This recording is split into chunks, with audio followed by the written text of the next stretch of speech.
सिंध से आई पुलिस को मुख्तलिफ जगहों पर रखने के लिए टेंट भी जबरी तौर पर हासिल किए गए हैं, जबकि सिंध से आए अहलकार सर्दी की शिद्दत बढ़ने से बीमार भी पड़ने लगे हैं। लेकिन हुकूमत अपनी जिद पर कायम है। जब इमरान खान लॉन्ग मार्च कर रहे होंगे, जब नई तकर्री होनी है, इस दौरान मरीम नवाज साहबा जो हैं वो लंदन में ही हों, वो पाकिस्तान में ना हो, तो ये एक मामला है। मियाँ साहब ने उनको इसलिए वहाँ बुला लिया था ताकि अगर यहाँ पे कोई भी तसादुम होता है, लड़ाई होती है, तो चीज़ें जो है वो मरीम के लिए कम्प्लिकेशंस ना हो। सब्सक्राइब करें और बेल दबाएं ताकि कोई खबर रह न जाए।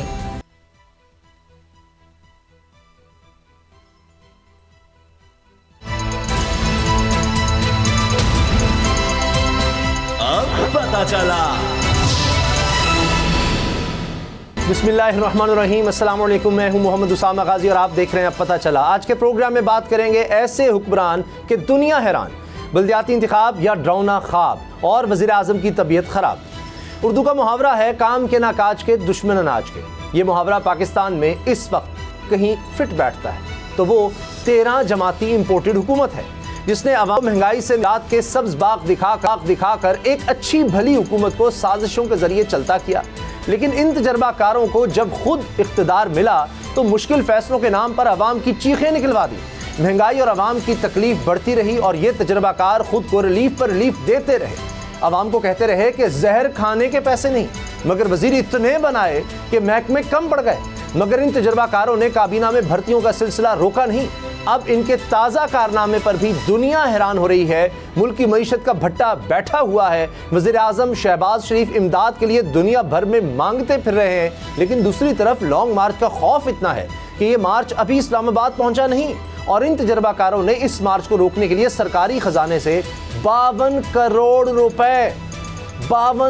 रुपए भी उड़ा दिए हैं। अवाम के खून पसीने की कमाई यूं उड़ाने के बाद भी इनका दिल भरा नहीं। ज़राए के मुताबिक लॉन्ग मार्च रोकने के लिए बजट खत्म होने पर वजारत दाखिला ने मजीद करोड़ों रुपए मांग लिए हैं। इस 52 करोड़ के खर्चे की जो तफसील सामने आई है, इसके मुताबिक लॉन्ग मार्च रोकने के लिए लाई गई नफरी अब तक 51 करोड़ 48 लाख रुपए का खाना खा चुकी। हजारों अहलकारों को रोजाना 660 रुपए फी कस के हिसाब से खाना फराहम किया जाता है, जबकि इन अहलकारों की नकलो हरकत पर भी करोड़ों का खर्चा हो चुका है। हुकूमत ने इस्लामाबाद को कंटेनर आबाद में बदल कर जो आवाम की जिंदगी अजीरन बनाई है वो कर्ब की एक और ही दास्तान है। सितम यह भी है, इंपोर्ट एक्सपोर्ट करने वालों के 1300 से ज्यादा कंटेनर जबरी कब्जे में लिए गए हैं। सिंध से आई पुलिस को मुख्तलिफ जगहों पर रखने के लिए टेंट भी जबरी तौर पर हासिल किए गए हैं, जबकि सिंध से आए अहलकार सर्दी की शिद्दत बढ़ने से बीमार भी पड़ने लगे हैं। लेकिन हुकूमत अपनी जिद पर कायम है। हुक्मरानों की जिद का खमियाजा अवाम को भुगतना पड़ रहा है। मुल्क मुश्किलात का शिकार हो रहा है, मईशत की हालत बिगड़ती जा रही है। आखिर ऐसे कब तक चलेगा, रास्ता कैसे निकलेगा, इसी पर बात करेंगे। सदीक जान नूर आरफीन मेरे साथ हैं। सदीक जान, ये जो आज हमारी ब्रेकिंग स्टोरी है, 52 करोड़ रुपए खर्च हो चुके हैं, अभी मजीद रकम मांग ली गई है। इस्लामाबाद हाई कोर्ट भी इस पर सवाल उठा रही है। माजी में हमने नहीं देखा, लॉन्ग मार्च इमरान खान साहब के दौर में भी हुए, धरने भी हुए, इस तरह से माहौल नहीं देखा कभी। देखें, वजह यही है कि खौफ का शिकार है हुकूमत, और इन्हें ये खौफ है कि अगर बड़ी तादाद में लोग इस्लामाबाद आ गए और आकर बैठ गए तो हमारे लिए मुश्किलात होंगी। हालांकि मेरा ये ख्याल है कि अगर हुकूमत ये काम ना करती, करोड़ों रुपए खर्च ना करती, हज़ारा पुलिस फोर्स ना लगाती, और देखें पोलिटिकली अगर हुकूमत ये करती कि जनाब आएँ, वेलकम, जो जगह सुप्रीम कोर्ट ने एलोकेट की है उस जगह पर आकर बैठें, बिल्कुल उसी तरह से जैसे फजलुर रहमान साहब जब आए थे तो इमरान खान हुकूमत ने उनको एक जगह एलोकेट कर दी थी, और यही जगह थी जहाँ पे इमरान खान साहब को जगह सुप्रीम कोर्ट ने दी है। वो वहाँ पर आकर बैठे फजलुर रहमान साहब, और फिर आपने देखा कि पहले वो कस्में खाते रहे कि हम वापस नहीं जाएंगे, इस्तीफा लिए बगैर वापस नहीं जाएंगे, और वापस जाएँ तो ये होगा वो होगा, ये इस तरह की बातें करते रहे। फिर एक ऐसा टाइम आया जब वो एग्जॉस्ट हो गए, ज़ाहिर है उनके कारकुन भी थक गए और मुश्किलात भी बढ़ गई, कारकुन बीमार पड़ने लग गए। फिर उन्होंने उस वक्त एक राबर कमेटी बनाई हुई थी, जो उन्होंने ये पीडीएम तो बाद में बनी, एक कमेटी बनाई हुई थी कि जनाब ये फैसला करेगी। फिर वो कमेटी पे मुद्दा डालकर और चले गए थे वापस। हालांकि पहले वो कह रहे थे हम जिहाद के लिए आ रहे हैं, हालांकि जिहाद से तो फिर वापसी ज़ाहिर नहीं होती, या आप शहीद होते हैं या आप फतेहयाब होते हैं, लेकिन वो जिहाद का नारा लगा कर कहकर, और क्योंकि एक होता है वैसे कहना कि ये जिहाद है, यानी एक जिद्दोजहद है सियासी तौर पर, और इसको जिहाद का नाम दिया जा सकता है। लेकिन एक है कि आप कुरान मजीद की आयात और हदीस सुनाकर और वाकई उनको जो जिहाद की एक ट्रू सेंस है दीन के अंदर उस पर लेके आएँ, तो मैं उस जिहाद की बात कर रहा हूँ। तो वो आकर बैठे रहे और फिर चले गए। देखिए इस वक्त हुकूमत जो है वो बौखलाहट का शिकार है, इनको खुद समझ नहीं आ रही। अब हज़ार पुलिस एहलकार, FC एहलकार, और आप मुझे आज ये याद नहीं रहा कि हम आपको वो फुटेज भी भेजते जो FC के एहलकार जिनको ठहराए हुए फैसल मस्जिद में, और वहाँ पे शलवारें लटकी हुई हैं मस्जिद की दीवारों के ऊपर, और ये हालत कर दी है इन्होंने कि जनाब वो फैसल मस्जिद में ठहराए हुए FC के जवानों को और पुलिस को टेंटों में ठहराए हुए। आप पुलिस एहलकार, सिंध के जो पुलिस एहलकार हैं वो बीमार होने लगे हैं। अब ये तो नूर आरफीन साहब बता सकते हैं कि कराची वाले जो है वो शायद ज़्यादा सर्दी के आदी नहीं है, तो वो यहाँ आकर और बहुत ज़्यादा, क्योंकि अब सर्दी बढ़ गई है, बारिश होती रही है 2-3 दिन तक, तो अब वो बीमार होने लग गए हैं, हॉस्पिटल्स में जाने लग गए हैं, तो उनके लिए भी मुश्किलात हैं। वो भी बेचारे कह रहे हैं कि यार हमें जाने दें वापस, ना हम हमारे साथ ये जुल्म करें, ना प्रॉपर खाना है, ना आराम है, ना सुकून है। बल्कि यहाँ पर एक वाक़या हुआ, और वो ये हुआ कि 4-5 दिन पहले एक वायरलेस चली, और वो ये थी कि क्योंकि बारिश बहुत शदीद हो रही है तो नाकों पे जो पुलिस एहलकार, इस्लामाबाद पुलिस के एहलकार भी मौजूद हैं, वो अपने टेंट्स के अंदर चले जाएं, वो खेमों के अंदर चले जाएं, क्योंकि बारिश बहुत तूफ़ानी हो रही थी, सुबह सुबह का टाइम था, तो वो कैंपों के अंदर चले गए, टेंट्स के अंदर चले गए। तो इस दौरान एक DSP साहब आए, उन्होंने कहा कहाँ है पुलिस एहलकार। पुलिस एहलकार आए और उन्होंने बहुत गलीज़ गालियाँ दी, और वो एक वीडियो भी फिर अपलोड की पुलिस के एक ऑफिसर ने। उन्होंने कहा कि बड़ी माँ बहन की गालियाँ दी हैं, उन्होंने वो गाली भी बताई, और फिर इन्होंने क्या किया कि उसको ही जो है वो लाइन हाजिर कर दिया उसको, ऑफिसर को, गो कि उसको भी जिसने गालियाँ दी थी उसको भी किया, लेकिन साथ इसको भी कर दिया कि तुमने शिकायत क्यों लगाई है, तुमने ये वीडियो क्यों बनाई है। और सिंध पुलिस के एहलकारों की वीडियोज़ आ रही हैं, वो मिन्नत कर रहे हैं, तरला कर रहे हैं कि मेहरबानी करें, हमारे ऊपर रहम करें। तो मेरा ख्याल है हुकूमत को बौखलाहट का शिकार नहीं होना चाहिए। अगर वो कॉन्फिडेंट हैं कि इलेक्शन जो है वो 2023 में ही मुकर्रर वक्त पर होना है, इमरान खान जो मर्जी कर ले, इस्टेब्लिशमेंट हमारे साथ खड़ी है, इदारे हमारे साथ खड़े हैं, इलेक्शन कमीशन हमारे साथ खड़ा है, तो फिर परेशानी किस बात की है। अच्छा नूर आरफीन, ये जो एक तो खर्च हम देखते हैं करते चले जा रहे हैं, अभी मज़ीद अखराजात मांगे जाएंगे। पहले आंसू गैस के शेल्स जो हैं वो इतने मंगवाए गए हैं, उस पर भी राना सनाउल्लाह साहब ने बड़ा फ़ख्र किया कि पहले एक्सपायर्ड थे, अब हमने नए मंगवाए हैं। लेकिन अगर सुप्रीम कोर्ट भी कहती है, इमरान खान साहब की स्टेटमेंट आ चुकी है, और अगर इंतज़ामिया एक जगह मुख्तस कर देती है, क्योंकि टेंट्स की भी बात हो रही है इमरान खान साहब की पार्टी की तरफ से, तो हो सकता है बाकी वो उस जगह पर धरना दें। अगर वो कोई हुक्मदुली करेंगे तो फिर तो भुगतेंगे। तो इतना खौफ के कंटेनर पे कंटेनर और जबरी तौर पर जनाब फलां से मंगवाओ, लोग ये करो, और इतना खर्चा कर दिया, जबकि जहर खाने के पैसे तो थे नहीं आपके पास। अच्छा, आपने कहा भुगतेंगे, क्या भुगतेंगे, कौन भुगतवाएगा? पिछली दफ़ा भी सुप्रीम कोर्ट यही थी मेरा ख्याल है, जब इस्लामाबाद में जलाओ घेराव हो रहा था, तो एक मौसूफ़ का मैंने बयान पढ़ा, हो सकता है इमरान खान को किसी ने बताया ना हो। ऐसा जो है वो पिदराना बयान तो मैंने आज तक अपनी 44 साल की ज़िंदगी में नहीं सुना, और ये सिर्फ एक ही वन साइडेड शफ़क़त। अच्छा, दूसरी बात, आपको शायद वो फुटेज भी याद हो, सिद्दीक़ जान ने उस वक्त उसको कवर भी किया था, जब इस्लामाबाद में जो है वो जलाओ घेराव भी हो रहा था, पुलिस लाठी चार्ज कर रही थी, आंसू गैस के शेल फायर कर रही थी, और जो मुजाहिरीन थे उनकी जानिब से कहीं कहीं जो है वो ग्रीन बेल्ट को नज़र आतिश कर दिया गया था। तो ये भी पूछा गया था कि जी ये नज़र आतिश करने वाले कौन थे, उनको भी तो आज तक नहीं ट्रेस आउट कर सके। वो जो उस वक्त कह रहे थे कि भाई बुलाओ सबको, तो कौन भुगतवाएगा? यहाँ तो सब तमाशा देखने के लिए, या तो आप हुकूमत कर लें, प्रॉपर डिक्लेयर कर दें कि भाईजान हमने ना किसी हुकूमत को चलने देना है, ना हमने जो है वो अपना काम भी करना है। ये डबल कश्ती में सवारी करके क्या साबित किया जा रहा है, मेरी समझ में ये नहीं आता। इमरान खान की हुकूमत है तो उसके ऊपर बुला बुला करके आपने वो सामने खड़ा कर करके सबसे माफ़ी मंगवाई है, अभी यहाँ है तो इनके साथ भी यही चल रहा है। अच्छा, मैं नहीं कह रहा कि इमरान खान ने सही किया था या इन्होंने गलत किया, मैं ये नहीं कह रहा। जो आपका काम है वो आप करेंगे, जो उनका काम है वो करेंगे, जो अपोजिशन का काम है वो हुकूमत नहीं कर सकती, और जो हुकूमत का काम है वो अपोजिशन नहीं कर सकती। लॉजिकल बात तो ये है। दूसरी बात, आपने इज़हार अफसोस फरमाया 52 करोड़ रुपए आपकी उस अदायगी पर दिल मोह लिया आपने, माशाल्लाह, जिस तरह जमा करके आपने अपने इंट्रो में 52 करोड़ रुपए 2 मरतबा ठहर करके आपने फरमाया, तो मुझे ऐसा लगा कि पाकिस्तान की 75 साल तारीख़ में ये वो वाहिद रकम है जो हमारे हुक्मरानों ने उड़ाई है। इससे पहले जितने भी थे वो सब पैदल चल रहे थे, इसके बाद जितने आएंगे वो भी पैदल चल रहे होंगे, और पिछले वालों ने तो अपनी जेब से गोलियां ख़रीद करके और वो बाकायदा हमारी अफवाज की जो है वो बंदूकों में डलवाई थी ताकि वो इंडिया पे फायर करें, लेकिन वो जंग नहीं हुई इसलिए वो गोलियाँ चलाई न जा सकें। भाई मेरे, आपको याद नहीं है कि नवाज़ शरीफ के लिए वो क्या सिरी पाए और नली नारियाँ और वो फलाने वो भी हमारे ही पैसों के हेलीकॉप्टरों में आती थी। आपको याद नहीं है कि वो 90 लाख रुपए का बुलेट प्रूफ शीशा भी वो आपकी और मेरी जेब पे डाका मार के ही लगाया जा रहा है सरकार। नहीं वो एक जिहाद तो ये भी है। वो इमरान खान साहब कह रहे तो हैं कि वो दूसरी खुद बात देंगे। दूसरी नहीं, मैंने तो नाम ही नहीं लिया यार। आप क्यों इमरान खान साहब पे चले गए? मैंने खुदा न खास्ता किसी का नाम थोड़ी लिया।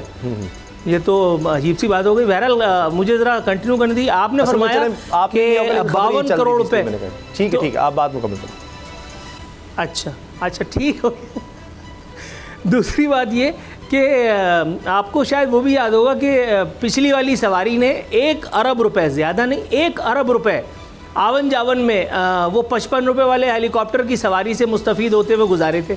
तो भाई 1 अरब रुपए में से अगर मैं 52 करोड़ निकालूं तो मेरा ख्याल है 48 या करोड़ रुपए के आसपास शायद बचता है। तो 1 अरब से तो सस्ता ही है सौदा। नहीं, आपस की बात है वैसे। वो आरिफिन आपका दुरुस्त है, लेकिन हेलीकॉप्टर को हेलीकॉप्टर से हम कंपेयर कर लेंगे और धरने के अखराजात धरने से कंपेयर करेंगे तभी बात बनेगी ना। या तो हो कि अच्छा एक बात और तो हमारे लिए मुश्किल हो जाएगा। जी एक बात, आखिरी बात, जी सिर्फ आखिरी बात। अभी मेरे भाई ने फरमाया शलवारें लटक रही थी। अच्छा वो शलवारें तो उधर भी लटकी थी, वो सुप्रीम कोर्ट की वो जो बिल्डिंग थी उसके आसपास वो एक दौर में। तो शलवार बराबर है, shalwar is equal to shalwar, वो भी मेरा ख्याल है बराबर हो गया। अब हम अगली स्टोरी पे आते हैं। चलें आगे जो है election commission of Pakistan. Siddique Jan, आपको क्या लग रहा है और मजीद डिले होगा? बल्दियाती इलेक्शन नज़र आ रहा है कि कोई नहीं चाहता जो इस वक्त हुकूमत में है उनकी अगर बात करें, ना पीपल्स पार्टी ना MQM, नून लीग भी नहीं चाहेगी, उनकी इत्तेहादी है ज़ाहिर है। और ये तो अब नज़र आ रहा है जितने भी हमने इलेक्शन देखे हैं ज़मीनी इलेक्शन, उसमें कि तहरीक इंसाफ और जमात इस्लामी जो भी हालिया सर्वे हुए हैं उसमें भी नज़र आ रहा है कि कराची में अच्छा खासा हाफिज़ नईमुर रहमान साहब जो हैं वो कम से कम सर्वेज़ में नज़र आ रहा है कि लोग शायद ज़्यादा ही चाहते हैं कि इनको चांस दिया जाए, क्योंकि इससे पहले भी जमात इस्लामी ने बड़ा अच्छा परफॉर्म किया था और अब दोबारा हो सकता है इनको मौका मिले। लेकिन अब बात है इलेक्शन कमीशन क्या करता है। उनकी तरफ से कहा तो ये जा रहा है कि जी हम शायद पंजाब से नफरी मंगवा लें, तो यहाँ से जो नफरी भेजी वो बेचारी परेशान भी है, उसको भी वापस नहीं बुलाया जा रहा। तो आगे से बहाना ये है कि जी हम बल्दियाती इलेक्शन कैसे करवाएं, क्योंकि लॉन्ग मार्च भी तो रोकना था। देखें, अगर तो अब मामला यह है कि चीफ इलेक्शन कमिश्नर साहब के लिए बड़ी मुश्किलात खड़ी हो गई हैं। उसकी वजह यह है कि मामला ये पहुँच गया सिंध हाई कोर्ट में और वहाँ ज़ेर इल्तवा है। अगर ये मामला सिंध हाई कोर्ट में ना होता तो ये हो नहीं सकता था कि चीफ इलेक्शन कमिश्नर साहब एक गैर मुअय्यना मुद्दत तक के लिए जो है वो जो बल्दियाती इलेक्शन है कराची में जो होने हैं उनको मुलतवी कर देते। क्योंकि आपने देखा कि पिछले जब से ये बने हैं तब से इन्होंने PDM की हर ख्वाहिश जो भी उनके दिल में आती है वो दिल में उनकी ख्वाहिश होती है और पूरी कर देते हैं चीफ इलेक्शन कमिश्नर साहब। और जब ओपनली वो फंस जाते हैं बुरे तरीके से तो डबल टूथ की तरह चीफ इलेक्शन कमिश्नर साहब उनको रेस्क्यू करने के लिए पहुंचते हैं। आपने देखा कि जब बल्दियाती ये अभी ज़मीनी इंतखाबात उन्होंने जितना डिले कर सकते थे चीफ इलेक्शन कमिश्नर साहब उन्होंने किया। जब वो मामला अदालत में जाने लगा फिर उन्होंने शेड्यूल जारी कर दिया। यहाँ पर भी अब मसला यह है कि सिंध हाई कोर्ट में पहुँच गया है तो लंबी छुट्टी जो है सिंध हुकूमत को वो इलेक्शन कमीशन नहीं देगा और एक पूरी मुहिम चलाई जाएगी कि देखें जनाब, कहा जाता है कि ये PDM के साथ मिले हुए चीफ इलेक्शन कमिश्नर, लेकिन देखें क्या ज़बरदस्त उन्होंने फैसला किया कि नहीं जी इलेक्शन कराएं, ये कराएं वो कराएं। क्योंकि उसकी वजह यह है कि ये मामला अदालत में है और चीफ इलेक्शन कमिश्नर साहब के हाथ में अब मामला इतना नहीं है, क्योंकि जो एक समाअत हुई सिंध हाई कोर्ट में उसमें सरजनिश भी हुई इलेक्शन कमीशन के ज़िम्मेदारान की। उन्होंने बताया कि 9 नवंबर को जो है वो इजलास होना था, लेकिन उस दिन क्योंकि अल्लामा इकबाल साहब के हवाले से छुट्टी थी तो इसलिए नहीं हो सका। तो जज साहब ने कहा कि क्या आप कोई स्कूल है ये इलेक्शन कमीशन कि जिस तरह स्कूल में बच्चों की छुट्टी हो गई तो आपकी भी छुट्टी हो गई है, आप एक आईनी इदारा हैं, आप ये क्या बात करेंगे छुट्टी थी इसलिए मीटिंग नहीं हो सकी। तो इसलिए इलेक्शन कमीशन अब फंसा हुआ है, अब इनको इलेक्शन तो कराना पड़ेगा। और आपने दुरुस्त कहा कि जमात इस्लामी की और फिर तहरीक इंसाफ की पोजीशन जो है वो अभी तक तो बेहतर नज़र आती है और MQM जो है वो किसी तौर पे ज़मीनी इलेक्शन में नहीं जाना चाहती थी और पीपल्स पार्टी भी नहीं जाना चाहती थी। बाकी इस इशू पे क्योंकि नूर आफरीन साहब पहले भी बात करते हैं, उनके पास काफ़ी इसके ऊपर इन्फॉर्मेशन भी है तो वो बेहतर बात करते हैं। अच्छा, इसमें कामरान टिसौरी साहब का भी आरफीन मैं बयान देख रहा था, बड़ा ज़बरदस्त। उन्होंने कहा कि एडमिनिस्ट्रेटर कराची वो MQM का ही होगा, गवर्नर अब उनका है MQM का, तो एडमिनिस्ट्रेटर भी उनका कॉन्फिडेंट है कि बल्दियाती इलेक्शन पर होने चाहिए। इनको रोका क्यों जा रहा है MQM पीपल्स पार्टी, इतनी परेशान क्यों है बल्दियाती इलेक्शन से, क्योंकि इंटीरियर सिंध में तो पीपल्स पार्टी स्वीप कर चुकी। कामरान टिसौरी को आपने गोया सीरियस ले लिया। गवर्नर सिंध का ओहदा वैसे भी अब हाँ मैं वही बात कर रहा था, गवर्नर सिंध का ओहदा वैसे भी कोई इतना ज़्यादा सीरियस तो रह नहीं गया। कभी कोई मैट्रिक पास, कभी कोई इंटर फेल, कभी कोई कामरान टिसोरी जैसा। मतलब ये पुराने वक्तों में होता था जब कोई पढ़ा लिखा, कोई सोबर था, कोई बहुत बड़ा वकील, कोई बहुत बड़ा रिटायर्ड अफसर के ऊपर आकर के और वो हुक्मरानी के शौक़ पूरे करता होगा। अब तो ये ऐसे ही लफंटरबाजी के खेल रह गए। तो इसलिए कामरान टिसोरी, और कामरान टिसोरी कर क्या रहे हैं, मैंने कल भी बताने की कोशिश की थी, वो टाइम ख़त्म हो गया था। कामरान टिसोरी ये कर रहे हैं कि वो जो ग्राउंड है, एक हॉकी ग्राउंड, वहाँ जा कर के उसके पास कचरा कुंडी के पास खड़े होकर के और वो इस्लाउद्दीन साहब की पीठ थपथपा रहे हैं कि भाई वाह, क्या आपने हॉकी की तरवीज़ के लिए काम किया है। भाई हॉकी गई जहन्नम में, यहाँ खाने पीने के वादे हैं, हॉकी का क्या करना है। और ये गवर्नर आपके ख्याल में आया किस लिए? इस गवर्नर का एमक्यूएम से कोई लेना देना ही नहीं है। ये गवर्नर तो सीधा सीधा वहाँ से आया है। इस गवर्नर को सीधे सीधे वहाँ से ला करके प्लांट किया गया है और एमक्यूएम के सर पे रखी हुई है बंदूक। तो एमक्यूएम तो उगले चैन ना निगले चैन पे चल रही है। देखो फुटेज में भी नज़र आ रहा है, वो शर्मिंदा शर्मिंदा से मेरे सरकार दिखाई देते हैं खालिद मकबूल। आपके ख्याल में ये गवर्नर एमक्यूएम का है? और नहीं भाई, ये उन्हीं का है, ये उन्हीं का है। इसलिए कि ये, और ये एक बात मैं बता रहा हूँ, ये कामरान टिसोरी से मेरा नाम लेके पूछ लीजिएगा, ये बात मुझे खुद कामरान टिसोरी ने बताई थी। और बोलो, और ज़्यादा अगर मुकरेंगे तो मैं उस इदारे का नाम भी बता दूंगा। मेरे पास टाइम बहुत कम है, मैं हमेशा से वक्त की तंगी का शिकार रहा हूँ। मैं उस इदारे का नाम भी बता दूंगा। फिर मैं ये भी बताऊंगा कि जब मैं इनके घर से इंटरव्यू करके निकल रहा था तो किस इदारे का कौन सा अफसर आकर के मेरे सामने खड़ा हुआ था। तो कामरान टिसोरी ने मुझसे इनकी मुलाकात कराई थी कि अरे आपसे मिलने का तो बड़ा इश्तियाक था, आपसे कभी हम अपने साहब की मुलाकात कराते हैं, आइए। तो फिर मैंने कहा मैं आ रहा हूँ, आप ज़रा आइए चौरंगी घूम करके। और भाईजान छोड़ दो, कराची में इलेक्शन किसी को सूट नहीं करता है। कराची में इलेक्शन के नाम पर ये सब जो मौज मेला हो रहा है ना, जैसे मिसाल के तौर पे कल वो जो है वो क्या नाम है उनका, ख्वाजा इजहारुल हसन, उन्होंने कहा पूरा पिंड मर जाए तब भी मेयर नहीं आ सकता जी। और भाई पूरा पिंड क्यों मर जाए, आप ही लोग मर जाए ना भाई, पूरा पिंड क्यों मर जाए। इनको पता है कि इनके मुंह का निवाला यहाँ शाह फैसल में इमरान खान छीन के ले गया था। इनको पता है कि इनको जूते लाते, थप्पड़, मुक्के, घूसे, अंडे, टमाटर, गोभी, इस तरह की चीज़ें अब पढ़नी है। अब ये जाए ना ज़रा वोट देने के लिए, मैं देखता हूँ किस माँ ने इतना बड़ा लाल जना है जो कराची में एमक्यूएम का कोई आ सकता है। भाई पॉसिबल नहीं है, पॉसिबल नहीं है। ज़रा लोगों से बात तो करो। अभी सिद्दीक जान कह रहा था गंदी गंदी गालियाँ, और भाई गालियाँ गंदी ही होती हैं और गालियाँ गंदी अच्छी लगती हैं क्योंकि आपके अंदर की भड़ास निकल रही होती है ना। अब आप सोचो वो लाल बाल वाली आंटी जिनसे मोहल्ले के मर्द पनाह मांगते हैं, जब वो खड़ी होकर के मुगल्लिज़ात बकेंगी वसीम अख्तर को, ख्वाजा इजहार को, आमिर खान को, खालिद मकबूल को, तो किसी का बाप जाएगा वोट मांगने के लिए? ये सब बातें ऐसी रह जाएंगी। और पीपल्स पार्टी को तो कराची को वैसे भी बनाना नहीं है। मैं अभी देखता हुआ आ रहा हूँ, पीपल्स पार्टी के ये जो एडमिनिस्ट्रेटर, नाम नहीं याद है, क्या उनका नाम है यार, मुर्तज़ा, क्या मुर्तज़ा वहाब जी, मुर्तज़ा वहाब। डिफेंस में वो जो सड़कें पहले से बनी हुई थी, उन सड़कों के ऊपर थूक लगा करके दोबारा अस्तरकारी हो रही है। भाई क्या ज़रूरत थी इसकी? लेकिन वो जो मामूल लोग हैं वो भी तो वही रहते हैं ना। सर्टिफिकेट किससे लेना है? अप्रिसिएशन का, वो भी उन्हीं से लेना है। तो अब यही वजह है, सर्टिफिकेट भी उन्हीं से लेना है। कारकर्दगी ऐसी रही, को नजर आ रहा है लोग वोट नहीं देंगे इस वजह से। तो डिले देखते हैं अब ये कितना कर सकते हैं, क्योंकि जिस तरह सिद्दीक जाने का कि मामला हाई कोर्ट में है, जिसकी वजह से इनको कुछ तेजी दिखानी पड़ रही है। ब्रेक लेते हैं और ब्रेक के बाद आरफीन नाम में बात करेंगे। सिविलियन बालादस्ती की बड़ी बात की जाती है, लेकिन खुद कारकर्दगी क्या है, ब्रेक के बाद।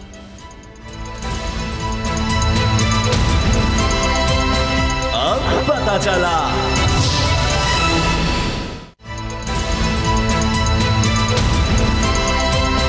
अब पता चला। अब वक्त है आरफीन नामा का। आरफीन, सिविलियन बालादस्ती पाकिस्तान में बड़ा ज़ेर बहस रहता है। मौजूद ख़ास तौर पर पाकिस्तान पीपल्स पार्टी और पीडीएम कहते हैं हमने तो उसके लिए बड़ी जिद्दोजहद की है। जी हाँ, सिविलियन बालादस्ती वालों की मुनाफ़क़त एक मरतबा फिर बेनकाब हुई है। वो जो चाहते हैं कि आर्मी उनके हर बात को आमन्ना सदक न करे, सिविलियंस को जो है वो अपनी सराखों पे बिठाए जाएँ, उनके फ़ैसलों को तस्लीम किया जाए। उनकी कारकर्दगी ज़रा मुलाहिज़ा कीजिए। सिंध में पिछले कुछ अरसे से, पिछले कुछ दिनों से सरकारी अस्पतालों में तिब्बी अमले ने हड़ताल कर रखी है। मैं सही या गलत किसी डिटेल में नहीं जाना चाहता, मुझे नहीं पता और मैं तबसरा नहीं करना चाहता कि मुतालबात किस हद तक जायज़ हैं या नहीं। OPDs खुली हुई हैं, लेकिन हॉस्पिटलाइजेशन वगैरह और ये सारी जो दीगर काम है, प्रोसीजर्स वगैरह हैं, ये अभी बंद किए हुए हैं। और हुकूमत और तिब्बी अमले के दरमियान एक जो है वो माज आराई किसी कैफियत गुज़िश्ता कुछ अरसे से चल रही है। एक ख़बर मुझे बता रही है कि महकमा सेहत ने डॉक्टरों और तिब्बी अमले की हड़ताल से निपटने के लिए अहम फ़ैसला कर लिया। और आपको लग रहा होगा कि ये कोई बहुत बड़ा फ़ैसला किया है। जी हाँ, फ़ैसला ये किया है कि सिविलियन बालादस्ती वालों ने एक मरतबा फिर अपने जूते उठा करके अपने सर पे रख करके और ताता थैया करने का फ़ैसला किया है। पाक फ़ौज की मेडिकल कोर और रेंजर्स मेडिकल कोर से, इसके अलावा फलाही इदारों की जो मेडिकल टीम्स हैं उनसे मदद तलब कर ली गई है कि अल्लाह के वास्ते दे बाबा, हमें हमारे पेट का ईंधन भरने के लिए हुकूमत से और इधर उधर से जो भीख मिलती है, एशियन डेवलपमेंट बैंक से, IMF से, वर्ल्ड बैंक से, और उसके बाद फिर हम आज़ादी के नारे भी लगाते हैं, तो हमें वो सब हराम कारी करने दो, हम वो हराम खाते रहेंगे इसी तरह जिस तरह हम खा रहे हैं। ताम इस दौरान में तुम एक काम करो, आकर के जो है वो सिविलियन बालादस्ती के ख्वाब को सच साबित कर दिखाओ और ये सब जो कुछ हो रहा है ताम झाम, इससे हमारी मदद करो। खबर के मुताबिक जिला अस्पताल के एग्जीक्यूटिव डायरेक्टर डॉक्टर शाहिद रसूल ने बताया कि सिंध में डॉक्टरों और तिब्बी अमले की हड़ताल के बायस रेंजर्स और पाक फौज से मदद लेने का फैसला किया गया है। एग्जीक्यूटिव डायरेक्टर ने कहा कि रेंजर्स ने अपने डॉक्टर्स और तिब्बी अमला देने की यकीन दहानी करा दी है। आर्मी मेडिकल कोर ने भी जिला अस्पताल को डॉक्टर्स और तिब्बी अमला देने की यकीन दहानी कराई है। मज़ीद फलाही इदारों से भी डॉक्टर और तिब्बी अमला लेने की बातचीत जारी है। ये हाल है उन जमहूरी डाकुओं का जो 75 सालों से मुख्तलिफ़ कालिब में नाम बदल करके इनके आप शिजरे उठाएं तो कोई किसी का बाप फातिमा जिन्ना के ख़िलाफ़ इलेक्शन लड़ा था और वो आकर के वो आज़ादी के अभी सपने दिखा रहा है आपको। वो नवाज़ शरीफ के साथ भी खड़ा हुआ था, वो किसी दौर में बेनज़ीर भुट्टो की टीम का पार्टनर भी था। एक आदमी तो बाकायदा आजकल खड़ा होकर के बड़ी लंबी हाँक रहा होता है, वो नवाज़ शरीफ की गाड़ी का ड्राइवर बना हुआ था एक ज़माने में। फिर उसने आसिफ अली जरदारी और बेनज़ीर भुट्टो की जो है वो खुशामदें की, उसके बाद बहुत बड़ा मनसब देखा, फिर एक फुल टॉस आई, उसने उस फुल टॉस पे अपना अगला करियर भी जो है वो वार दिया और उसके बाद फिर वो आज आकर के अवाम को ये बता रहा है कि भाईजान आज़ादी अगर मिल गई तो आप आज़ाद हैं, वरना फिर सारी चीज़ें ऐसे ही हैं। ये है सिविलियन बालादस्ती वालों का अहवाल। ये मुख्तलिफ कालिब में आकर के डकैतियाँ करते हैं। ये वो हैं जिनसे नाता खान गोट का पानी नहीं निकलता, जिनसे आकर के कराची को एक चेन ऑफ कमांड में करना गवारा नहीं होता। Karachi is being governed bye 33 मुख्तलिफ इदाराज। अब आप बताएं कराची इनसे नहीं संभल रहा, कराची का जिना अस्पताल इनसे नहीं संभल रहा। और इतनी लंबी जद्दोजहद की थी पाकिस्तान पीपल्स पार्टी और बिलावल भुट्टो वाली सरकार ने कि जी विफाक से निकाल करके और JPMC हमको दे दो, और JPMC में जब हड़ताल होगी तो हम फौज से भीख मांगेंगे। ये तस्वीर आप देखिए जो इस वक्त आपको दिखाया जा रहा था। अच्छा हुआ ये तस्वीर चल गई। ये बुलडोज़र्स, ये क्रेनें जब चलती हैं तो किसी गरीब का आशियाना ही गिराया जाता है, किसी अमीर के आशियाने को कभी आज तक नहीं गिराया गया। ना उसको गिराया गया कि जिसको आपने 12 लाख रुपए लेकर के और बहुत बड़ी जायदाद उसकी रेगुलराइज कर दी थी, ना आपने उसको गिराया कि जिसके बारे में आपने बड़े बड़े एंकरों को प्रोग्राम करवाया कि भाईजान बिलावल हाउस के अतराफ में 35 बंगले जो हैं वो ज़बरदस्ती छीने गए। तो आज तक उन बंगलों की मिल्कियत उनके मालिकों को क्यों नहीं लौटाई गई भाई? सिर्फ मीडिया कवरेज करवाना आपको मकसूद था। इस जगह का नाम नस्ला टावर रख दो और उसके बाद सब कुछ ठीक है। लेकिन अगर इस जगह का नाम आपने कोई ऐन गैन रख दिया, अगर आपने इसमें किसी बड़े आदमी का नाम लगा दिया, तो फिर उसके बाद फिर आपको यहाँ ये सब टूट फूट होती हुई इंशाअल्लाह ताला नज़र नहीं आएगी। ये सब जो है इंसाफ का, इन्वर्टेड कॉमाज में अदलो इंसाफ का ये सुनहरी इंतकाम, ये सिर्फ हमेशा गरीबों से ही लिया जाता है, चाहे वो नस्ला टावर हो, चाहे फिर ये मुजाहिद कॉलोनी टाइप का हो। कभी बिलावल हाउस की तरफ मुँह करके छींकेगी भी नहीं इंशाअल्लाह ताला वो क़ुव्वतें जिनको कानून और अदलो इंसाफ की हुक्मरानी का ख्वाब जो है वो सुबह में भी शाम में भी नज़र आता है। मैं आपको एक बात और बताऊं, एक खबर मेरे सामने मौजूद है जमहूरी डाकुओं की, ये ज़रा हिस्से मज़ा मुलाहिज़ा कीजिए। परवेज़ इलाही ने अपना प्रोटोकॉल कम करने का हुक्म दे दिया, ट्रैफिक ना रोकने की हिदायत। सिंगल टू सिंगल ट्रैफिक का फ्लो बरकरार रखा जाए, किसी मकाम पर ट्रैफिक की बंदिश ना हो, ट्रैफिक को रोकने से गुरेज किया जाए, आवाम को होने वाली तकालीफ का अजाला चाहता हूँ। ये पहली खबर नहीं है, ये पिछले दौरे हुकूमत में भी हुआ, ये ज़ियाउल हक के दौरे हुकूमत में भी हो चुका है, ये नवाज शरीफ के दौर में भी हुआ, ये बेनज़ीर भुट्टो के दौर में भी हुआ। और आपको लगता है कि इस तरह की उल जलूल हिमाकत आमेज़ खबरों का खात्मा होगा? नो सर, इन डाकुओं, इन जमहूरी डाकुओं के पास, इन पाखंडियों के पास मुझे और आपको देने के लिए जो झांसा है वो इसी तरह से है, वो इसी तरह से आपको देते रहेंगे और मैं उसके बाद फिर नई ट्रक की बत्ती के पीछे चल पड़ूंगा, आवेगा भाई आवेगा और जावेगा भाई जावेगा करता हुआ। ये खबर मजीद बता रही है मजीद 90 लाख पाकिस्तानी गुर्बत का शिकार आइंदा आने वाले कुछ अरसे में हो जाएंगे। ये कहना है आलमी बैंक का, वर्ल्ड बैंक का। वर्ल्ड बैंक जो आपको और मुझको पालता है, लेकिन उसके बावजूद भी जो हमें बताता है कि हमें कौन कौन सी सड़कें बनाने, लेकिन उसके बावजूद भी हम कहते हैं हमको गुलाम है। हम गुलाम थोड़ी हैं, हमारे प्रेसिडेंट प्राइम मिनिस्टर गुलाम होंगे लेकिन हम गुलाम नहीं है। कह रहे हैं कि सैलाब से गुर्बत की शरह बढ़कर 4% होने का खदशा है और उसके बाद आपको लगता है कि मैं और आप आज़ादी के नारे लगा सकते हैं? सर हम नहीं लगा सकते, टेक्निकली पॉसिबल नहीं है, क्योंकि हमारे यहाँ हमारे ऊपर जो मुसल्लत हैं उनकी ये इस तरह की हरकतें हमें शर्मिंदा करने के लिए, हमें एम्बेरस करने के लिए बहुत हैं। तो क्या आपने कल वो खबर नहीं पढ़ी जिसके मुताबिक, जिसके मंदरजात बताते हैं कि खवातीन को पैसे देने की वीडियो वायरल, फलां फलां के सेक्रेटरी की तरफ से 2-2 हज़ार तकसीम, वो फलां साहब फरमा रहे हैं कि मैंने तो रिक्शे का किराया दिया था। अच्छा, ये है। चलिए, ये सिविलियन बालदस्ती की एक मुख्तसर दास्तान है जो हमने आरफी नाम में शामिल किया है। ब्रेक का वक्त है, ब्रेक के बाद इनसाइड स्टोरी विद सिद्दीक जान।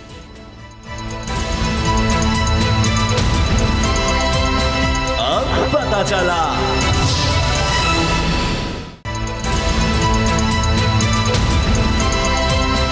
अब पता चला। पाकिस्तान के वज़ीर-ए-आज़म शहबाज शरीफ साहब तीसरी मरतबा कोरोना का शिकार हो गए हैं और उन्होंने ख़ुद को करींतीना कर लिया है और वज़ीर इत्तलात मरीम औरंगज़ेब साहिबा ने भी इसकी तस्दीक की। अब कुछ अहम फ़ैसले शहबाज शरीफ साहब ने लेने थे आने वाले दिनों में। अब इनसाइड स्टोरी में इसी वाले से बात करेंगे। सिद्दीक, लग रहा है कि जो मुशावरत लंदन में होती रही, फिर शहबाज शरीफ साहब ने आकर इन मामलात को देखना था। ज़ाहिर है इस वक्त मईशत की हालत भी बड़ी पतली है। मैं इसको देख रहा था कि अब जो डिफ़ॉल्ट का ख़तरा है वो पाकिस्तान में तारीख़ की बुलंद तरीन सतह पर है। नवाज शरीफ इसमें इमरान खान साहब के दौर में 5% और अब हम देख रहे हैं ये जब शहबाज शरीफ साहब का दौर आया तो 64% पर ख़तरा पहुँच चुका है। इसी तरह 8% महंगाई 27% पर चली गई है। ऊपर से शहबाज शरीफ साहब बीमार हो गए हैं, लॉन्ग मार्च का अलग से है, तो बड़े चैलेंजेस थे उनके लिए। दुरुस्त कहा आपने, और ये बहुत क्रूशल टाइम है जब उनको कोविड हुआ है और 5 दिन तक वो लंदन में रहे और पहले 3 दिन वहाँ रहना था, फिर 2 दिन का क़याम बढ़ाया गया, फिर वो 5 दिन बाद पहुँचे हैं ना। ये अगर आप सारी चीज़ों को मिला के देखें, वैसे तो अल्लाह ताला उन्हें सेहत दे, लेकिन मसला ये है कि क्योंकि जब से मियां नवाज शरीफ साहब ने झूठ बोला था, गलत बयानी की थी, जाली रिपोर्ट्स बनवा कर और वो बाहर गए थे और बाहर जाकर उन्होंने कोई इलाज नहीं कराया, कोई उन्होंने प्लेटलेट्स का कोई टेस्ट नहीं कराया, कोई किसी हॉस्पिटल में एडमिट नहीं हुए, किसी डॉक्टर से कोई नहीं, हमने देखा कि कोई डॉक्टर की कोई रिपोर्ट सामने आई हो, तब से ज़ाहिर है लोग फिर इन चीज़ों पर शक करते हैं और बात करते हैं, जो कि नहीं करना चाहिए। लेकिन ये ज़रूर है कि बहुत क्रूशल टाइम है, बहुत मुश्किल हुक्मरान जमात के लिए वक्त है।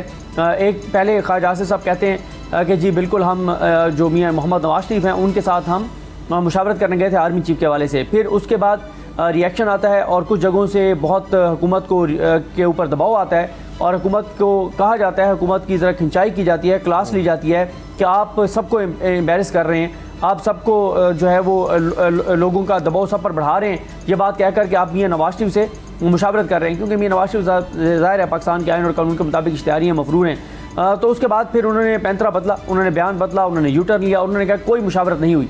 पहले लंदन से सहाफ़ियों को खबर फीड की गई कि फ़ैसला हो गया, फ़लाँ जनरल साहब जो हैं वो आर्मी चीफ होंगे।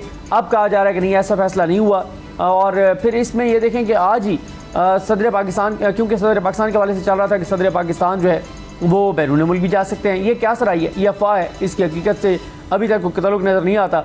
लेकिन फिर ये कहा गया कोई मसला नहीं है, सदर बाहर जाएंगे तो कायम मकाम सदर जो है वो चेयरमैन सेनेट होंगे। आज पता चला है चेयरमैन सेनेट भी बीमार हो गए, उनको भी डॉक्टरों ने आराम का मशवरा दे दिया है। तो ये सारी चीज़ें जो हो रही हैं, फिर चाहे इत्तफाकियाँ हो रही हैं, लेकिन सब वो लोग ज़ाहिर है इन चीज़ों को कनेक्ट करते हैं उस तकर्री के साथ, क्योंकि एक ऐसे वक्त में जब मुस्लिम लीग नून ने खुद एक लेफ्टिनेंट जनरल साहब जो हैं उनके हक़ में कंपेन चलवाई सोशल मीडिया पर और जनरल फैज़ साहब को पहले मुतनाज़ा कर दिया, एक और लेफ्टिनेंट जनरल साहब जो हैं उनके ख़िलाफ़ भी हुक्मरान जमात के जो करीबी लोग हैं वो इस वक्त मुख्तलिफ हल्कों में जो है वो कंपेन चला रहे हैं। तो हर चीज़ को उस तकर्री से जोड़ा जा रहा है। हुकूमत एक तरफ तो कहती है कि कोई मसला नहीं है, दूसरी तरफ फिर ये भी खबर फीड करते हैं कि हम समरी मंगवा रहे हैं लेकिन समरी भेजी नहीं जा रही। तो चीज़ें लग यही रहा है कि कॉम्प्लिकेटेड हो रही हैं, क्योंकि आज शेख रशीद साहब का जो ट्वीट है वो बहुत अहम था। शेख रशीद ने यही कहा कि तकर्री जो है ये पिंडी वालों का मामला है, पिंडी वाले हल कर लेंगे और मर्जी जो फैसला होगा वो तो पिंडी वालों की मर्जी का होगा। तो शेख रशीद साहब ये कहते हैं कि आसिफ अली जरदारी और मियां नवाज शरीफ अपनी मर्जी का आर्मी चीफ नहीं लगा सकेंगे, बल्कि वो आर्मी चीफ लगेंगे जो इदारे के लिए बेहतर हैं, जो पाकिस्तान के लिए बेहतर हैं, और पिंडी का मामला पिंडी में हल हो जाएगा। ये कहना है शेख रशीद साहब का। चीज़ें बहरहाल बहुत कम्प्लिकेटेड हैं और ये मामला अब आर्मी चीफ की तकर्री वाला लाहौर हाई कोर्ट में भी एक जो है वो दरख्वास्त चली गई है और चीज़ें बहुत ही ज़्यादा कम्प्लिकेटेड होती चली जा रही हैं जैसे जैसे 29 नवंबर करीब आ रहा है। लेकिन ये ज़रूर है उसामा गाजी साहब कि आज क्योंकि 15 नवंबर गुजर चुकी है तो कल 16 नवंबर है और बताया गया कि 18 नवंबर से 21 नवंबर के दरमियान जो है इस दौरान जो है वो समरी आएगी तकर्री के लिए और उसको प्रोसेस किया जाएगा। प्रोसेस करने के बाद फिर वो सदर साहब को भेजी जाएगी। मैंने आपको कहा ना कि इस वक्त मसला ये है क्योंकि एग्जैक्ट चीज़ सामने नहीं आ रही, एक्यूरेट चीज़ सामने नहीं आ रही, ऑथेंटिक चीज़ सामने नहीं आ रही, तो क्या सरहियाँ बहुत ज़्यादा हैं, मफरूज़े बहुत ज़्यादा हैं, अंदाजे बहुत लगाए जा रहे हैं। यहाँ तक कहा जा रहा है कि सदर समरी रोक लेंगे। हालांकि मेरा पॉइंट ऑफ व्यू ये है कि जिस सदर ने कमरान टसोरी साहब जो हैं उनकी समरी नहीं रोकी तो वो आर्मी चीफ की तकर्री वाली समरी कैसे रोक सकते हैं। अब मियां नवाज शरीफ के हवाले से इमरान खान रोज़ाना कह रहे हैं कि उनको आर्मी चीफ लगाने की जो है वो इजाज़त नहीं होनी चाहिए क्योंकि वो अपना बंदा लगाना चाहते हैं, वो इदारों को कमज़ोर करते हैं, इदारों को करप्ट करते हैं। ये बातें इमरान खान साहब कह रहे हैं। तो चीज़ें बहरहाल हर आने वाले दिन के साथ बेहतर होने की बजाय कम्प्लिकेटेड होती चली जाएगी। सदीक, हमने देखा सबसे ज़्यादा तारीख में नवाज शरीफ साहब ने ये तैनातियाँ यानी और जब वज़ीर आज़म करते रहे, लेकिन इस तरह हमने कभी नहीं देखा। इतनी कन्फ्यूजन कह लें, इतनी डिस्कशन कह लें, इतना दबाव कह लें। क्या ये वजह है कि ये पीडीएम मखलूत हुकूमत है और इसके पाँव नहीं जम पाए? अगरचे हमने देखा इन्होंने नैब के हवाले से तरमीम बड़ी तेज़ी से कर ली, कुछ और ओवरसीज़ का इस तरह के मामला बड़ी तेज़ी से और बड़े आराम से निपटा लिए, लेकिन यहाँ तो एक तैनाती है और पता नहीं किस किस से मुशावरत हो रही है जी। वो कभी खबर आती है जरदारी साहब को भी, कभी मौलाना साहब को कॉल जा रही है और जनाब एक कंसेंसस डेवलप हो रहा है। तो सारी हुकूमत वैसे तो कोई और काम भी नहीं कर रही, लेकिन ये काम भी नहीं उनसे हो रहा। देखें, आपने दुरुस्त कहा, एक तो ये ज़ाहिर मखलूत हुकूमत है, लेकिन वो मुझे इतना बड़ा चैलेंज नहीं लग रहा। इत्तेहादियों की कोई सियासी तौर पे वो वक़्त नहीं है कि आप कहें कि उनकी को बात मानी जाएगी या उनका कोई दबाव काम कर जाएगा। मेरा ख्याल है कि ये बात जो है वो ज़्यादा लगता है कि इसमें कोई हकीकत है कि इदारे की राय शायद कुछ और है और शहबाज शरीफ साहब जो हैं वो गो के इदारे की राय से इत्तफाक करते हैं, लेकिन वो मजबूर है मियां नवाज शरीफ के हाथों और मियां नवाज शरीफ और मरीम नवाज साहब कुछ और कह रही हैं। और देखें ना, ये चीज़ें मियां नवाज शरीफ के जहन में पहले से थी, 2-3 चीज़ें उनके जहन में थी। उनको पता था इमरान खान का लॉन्ग मार्च सक्सेसफुल होगा। उनको अब ये मैं नहीं कहता कि उनको ये भी पता था कि इमरान खान पर हमला होगा, ये मैं नहीं कहता, लेकिन बहरहाल ये मियाँ साहब अपने वहाँ निजी हल्कों में ये ज़रूर कहते हैं, अपने करीबी साफियों को ये ज़रूर कहते हैं कि मुझे ये ज़बान दी गई है कि अगले इलेक्शन में इमरान खान मैदान में नहीं होगा। फिर तीसरे नंबर पर नवाज साहबा को जल्दी जल्दी बरी करवा के और बाहर बुला लिया। उनका यह था कि इस पॉलिटिकल टर्माइल के दौरान जब इमरान खान लॉन्ग मार्च कर रहे होंगे, जब नई तकर्री होनी है, इस दौरान मरीम नवाज साहबा जो हैं वो लंदन में ही हों, वो पाकिस्तान में ना हो। तो ये एक मामला है। मियाँ साहब ने उनको इसलिए वहाँ बुला लिया था ताकि अगर यहाँ पे कोई भी तसादुम होता है, लड़ाई होती है, तो चीज़ें जो है वो मरीम के लिए कम्प्लिकेशंस ना हो। सही, अब देखते हैं। अब चूँकि लॉन्ग मार्च भी जारी है और इस दौरान शहबाज शरीफ साहब की तबीयत भी नासाज होगी, अल्लाह ताला उनको सेहत दे, लेकिन अब फैसले तो करने होंगे, वक्त कम है। और अब देखते हैं कि जिस तरह ख्वाजा आसिफ साहब वज़ीर दिफा ने ख़ुद अब बयानात बदलना शुरू किए हैं, तो कब तक ये इन बयानात के बदलने का सिलसिला जारी रहता है और हुकूमत ये जो फ़ैसले लेने हैं उसने अगले चंद दिन में वो किस तरह से ले पाती है। प्रोग्राम देखने का शुक्रिया, इजाज़त दीजिए, अल्लाह हाफ़िज़।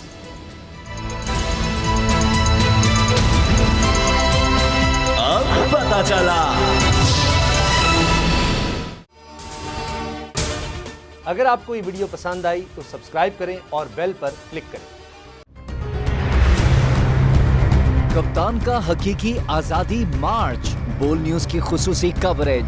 ये एक फैमिली मार्च है। हकीकी आजादी मार्च जो है जीटी रोड पर रवां दवा है। बोलने की हक और सच की बात। इमरान खान के कंटेनर के करीब फायरिंग का वाकया पेश आया, फायरिंग से जख्मी, अस्पताल मुंतकिल। कातिलाना हमले से किया पर्दा चाक, बोल हमेशा बना आवाम की आवाज।